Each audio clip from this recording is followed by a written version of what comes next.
Just one practice schedule change. So this would be for Monday, Tuesday, and Thursday.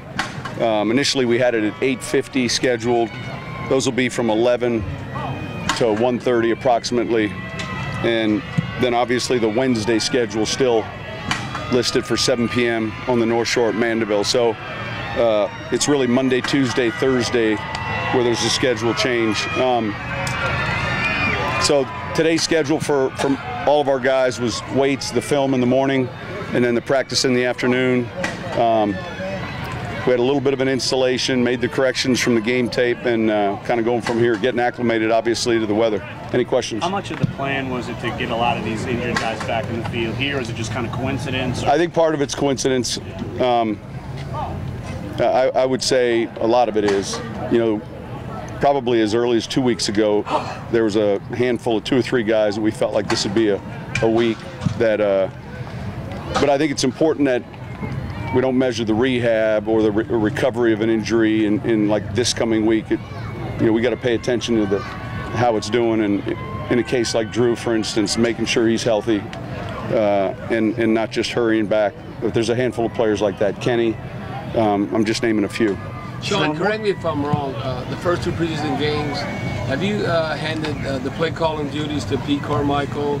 Is that the approach you've taken, or what? The first 2 games, yeah. And, you know, look, Pete's got experience now. We go back to 2011, where he had most of the season in a year we were outstanding on offense. So, but he's definitely someone that can handle that. And how we handle the season, we'll go back and forth. We'll give some thought to it. And generally, you know, there'll be some input either from myself if he's calling them, or maybe Brett in the run game. But we'll see how that goes. But he's someone that in his 9th year is very good at it.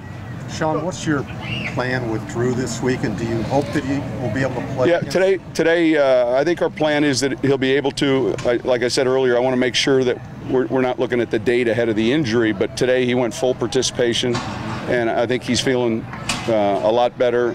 I think the time we gave it with regards to the injury was important, and so it'll be interesting to see how he feels tomorrow with a full practice, but that would be the plan initially. Is there anything you told after cooler heads, I guess, prevailed with Jimmy doing what he did in the game? Well, you know, he and I met, and listen, I'm his biggest fan, and you know, I'm sure as we get going here, you know, that type of thing isn't going to be a problem. You know, rules are changing constantly, whether we like them or whether we voted for them or any of those things. But listen, he's outstanding. He'll be ready to go, and then what took place in the meeting would be between he and I. Coach, your impressions of Brandon Cooks in 2 preseason games? Well, he's explosive. I think he's picked up fairly quick with some of the stuff that he missed in the spring, so that's encouraging because you don't know until he's really in the installation. So he missed a few of those OTAs that some of the other guys were here for, and he's handled it well. Each day his practice habits are outstanding, and he's doing well for a young player. So how did you guys feel like the guys handled coming back to this climate? Well as to be expected. You know, obviously there's a temperature change. It's humid, and yet today, I say this, I mean, it can be hotter. Yeah. We had cloud cover. So our practice usually after a game, our first one, is not as long. But we'll be smart, and the same thing I said in West Virginia, you know, the water breaks will be a little longer. They'll be a little bit more frequent here, different than maybe where they were for the last 3 weeks. But I thought overall they handled it well. It's going to be important that we stay hydrated and we take care of you know, our legs, get in the cold tubs, all those things. Were you watching the penalties a little closer in practice today? Yeah, I think that's a point of emphasis. It started with this morning's meeting, and how could it not be?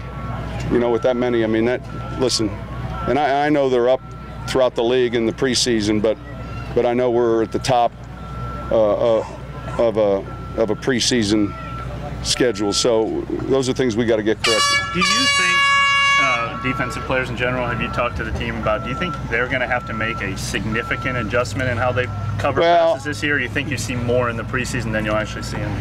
Typically, yeah, I think it's going to be different. And then typically preseason is a time where it's a real point of emphasis to to get everyone on the same page. But look, going back through the film, and I felt this way after the game. I didn't feel like we were sitting on a ton of what-if calls. I mean, I think there might have been 2, but when you get into the 20s, you stop worrying about 2. Is there a dialogue with the league office about that? About, you know, because it's up all. No, the dialogue would be, it's not uncommon really. The dialogue would be the yearly meetings you have with the officials, and they're doing a good job. Look, the challenge is for the officials too. You know, at a very high speed, these guys are yearly making changes and getting acclimated. So that comes at training camp visits. Every team has a group of officials that comes in and basically goes through the rule changes and are usually there for the better part of 3 days like we had. And in meetings talking with the players and really just making sure the players understand, hey, this is how we're seeing it this year. And so it's imperative for everyone to adjust. I mean, that's the purpose of the process. Are the officials coming back, or is there a plan for them to? Well, there isn't a plan on paper, but we might have them back, and it wouldn't be the same group that necessarily came to give the presentation. But Sean, we've had officials before at this time of the year. Sean, looking at the play of Marcel Jones at guard, you know, talking about limited roster spots and Calamate doing guard and center. Could we maybe see him in a preseason game at tackle, simply because he's playing such a high level at guard? Well, I think he's really made some considerable strides at guard. You know, he's played tackle before. I don't know that it's on our radar to put him at tackle right now.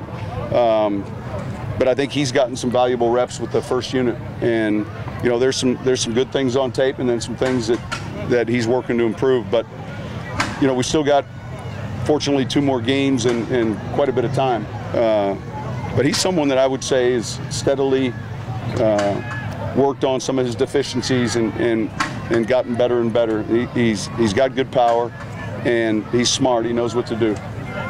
What was the thought process behind doing the night practice in Vanderbilt, just a change of pace? I think mainly, you know, Mickey and I had talked about it really going back in the spring is look, just changing things up with regards to our fan base and being back here for a few days, 3 days, and then going up there for 1 practice. I think prior to me being here, it's something they've done before, occasionally with a scrimmage. This won't be a scrimmage, it'll be a practice, but you know, we'll work through the logistics, and I'm sure it'll be a good setup. Cooler weather doesn't hurt either, right?